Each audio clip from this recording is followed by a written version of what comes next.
So we all know Santa Claus lives here in the North Pole, which first off is a smart move. If you look at a map of the countries that celebrate Christmas, you can see most of them are in the northern hemisphere. So it makes sense to put your distribution hub at the center of this so that he's equidistant from the bulk of his delivery destinations. Second off, it's smart because of the temperature. While we all know the Arctic is getting warmer, it's still one of the most consistently chilly places on Earth. And that's important because Santa operates a manufacturing industry at a huge scale. The impact of such a factory would discharge a lot of heat. If this factory were anywhere else, it might get too hot for elves to comfortably work. Not to mention, cold temperatures are good for computer servers to run because they produce a lot of heat as well. And why is this important? Well, think about it. Santa started delivering presents like 1,000 years ago when the world's population was really small. But now there are billions of us to keep track of, and the logistics of that must be incredible. Keeping tabs on who's naughty and who's nice for billions of people is a task only a supercomputer would be able to handle, probably made by some very crafty elves for Santa in the early 2000s.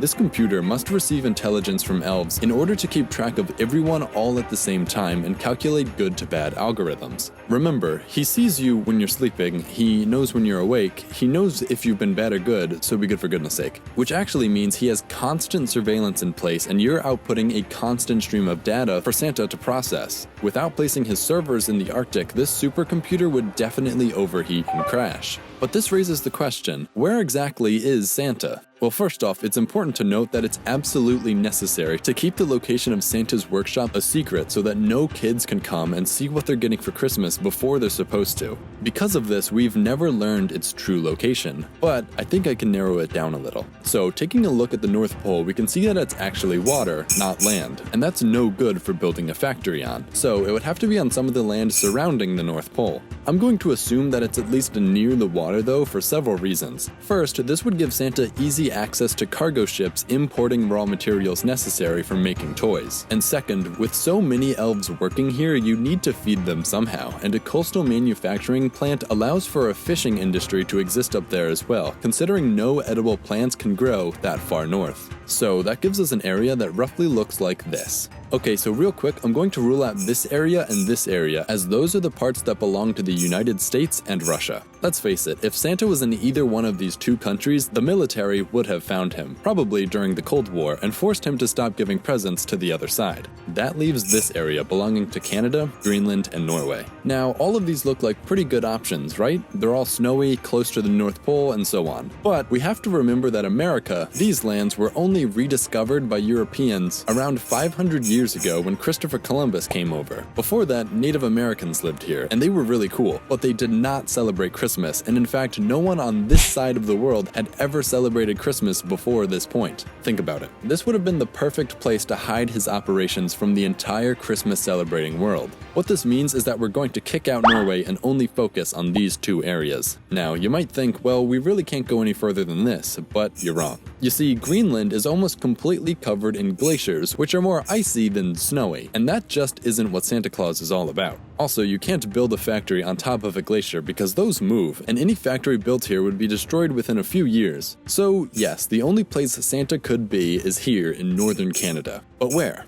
Well, we already ruled out anywhere not near the ocean, so he could presumably only operate in about this range. But if we look at shipping routes through the Arctic, we can see that some areas receive a lot of traffic during the warm parts of the year. Now, if Santa wanted to stay hidden, he would have chosen someplace far away from these shipping routes, so he could stay undiscovered. For our purposes, we'll be paying special attention to this route as it goes right through our potential area. Then, building off this, certain passenger flights will fly over the North Pole to make travel time between two destinations shorter. Here's what the most popular routes look like. These are a lot of help because almost all of them go over our designated area. Here are the important ones highlighted. Now, I'm going to eliminate 50 miles in each direction of these paths because, you know, when you're high up in a plane and stuff, you can see for a very long distance. If Santa was in any of these areas, his factory would have been discovered already. So, taking away the paths, our new map now looks like this. Okay, this is starting to look messy, but hang on, I'm going to clean it up. I'm also going to say that making toys for billions of children requires a lot of elves, right? And when they aren't working, they must be hanging out or sleeping somewhere else. So what this means is there must be a massive residential development right next to the factories where all of the elves can live outside of the workshop. Because of this, I'm going to rule out all of the smaller islands and specks of land we see because they simply would not be able to fit such a massive population center.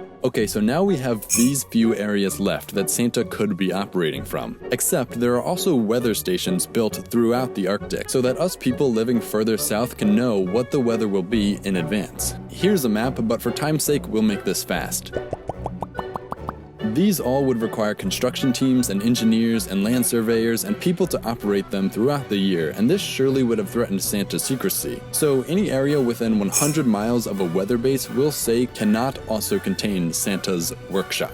And you might think that's it, we can't get any closer. But you're wrong, again. You see, perhaps one of Santa's most iconic gifts could also be his downfall: coal.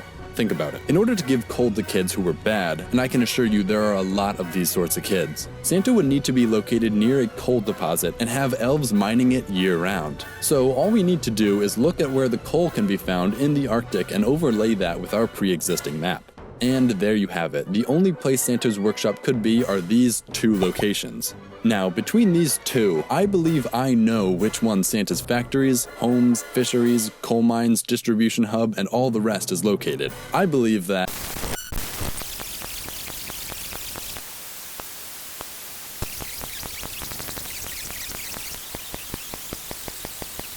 if you want to get yourself higher on the nice list and help out my channel, you can become a patron on Patreon, like these generous guys. Thank you to those who support me, and there's a link in the description if you're interested. It is the season of giving after all. I hope you enjoyed this video, and please let me know if there's anything I didn't think about in the comments. If you'd like to see more videos like this, maybe give this video a like, and subscribe to my channel. Follow me on Twitter if you want updates on future videos, and thanks for watching and have a Merry Christmas.